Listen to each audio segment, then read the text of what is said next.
Start చేసిన పని finally 2 days లో కంప్లీట్ అవుతుంది. లెహంగా ఒకసారి స్ప్రెడ్ చేసి చూసినప్పుడు ఆల్మోస్ట్ దేర్ అనిపించింది. వైట్ స్టోన్స్ ఒక్కోటి స్టిచ్ చేసినప్పుడు అది డెకరేషన్ లా కాకుండా బ్యాలెన్స్ లా అనిపించింది. స్పేసింగ్, వెయిట్, లైట్ అన్నీ క్యాల్కులేట్ చేసి ఒక్కోటి కొడుతున్నా. దోరీకి టాజల్స్ అటాచ్ చేస్తున్నప్పుడు స్ట్రెయిట్ గా వస్తున్నాయా అని చెక్ చేసుకున్నాను. బార్డర్ మీద బీడ్స్ పెట్టేటప్పుడు సరిపోతాయా లేదా ఇంకా యాడ్ చేయాలా అని చిన్న confusion. Balance shine but more elegance. Iron చేసిన తర్వాత ఫ్యాబ్రిక్ సర్ఫేస్ గ్లో అవడం మొదలైంది. బ్లౌజ్ హుక్స్ పెట్టేసుకుని స్కర్ట్ ర్యాప్ చేసి డోరీస్ టైట్ గా కట్టుకున్నాక పర్ఫెక్ట్ ఫిట్ అనిపించింది.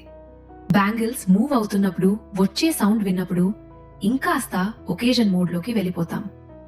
హాల్లో లైట్స్ మధ్యలో లెహెంగా స్టోన్స్ రిఫ్లెక్ట్ అయ్యాయి. Soft glow. వాకింగ్ చేస్తుంటే ఫ్లేర్ న్యాచురల్ గా మూవ్ అయింది. ఎగ్జాక్ట్లీ నేను ఇమాజిన్ చేసినట్టే. ఒక ఫ్రెండ్ నా దగ్గరకు వచ్చి ఫ్యాబ్రిక్ టచ్ చేసి యు లుక్ సో ప్రిటీ అంటూ కాంప్లిమెంట్స్. చాలా హ్యాపీగా అనిపించింది. Because when you build something your self satisfaction automatic గా వస్తుంది. గార్డెన్ లో గోల్డెన్ లైట్ పడినప్పుడు లెహంగా స్లోగా స్ప్రెడ్ అయింది. అది జస్ట్ రియల్ మూమెంట్ కాదు, ఒక satisfactory moment. I didn't buy it, I didn't borrow it. నేనే ఎక్స్పెరిమెంట్ చేశాను, ఓన్ గా డిజైన్ చేసుకున్నాను. And it worked out exactly the way I planned.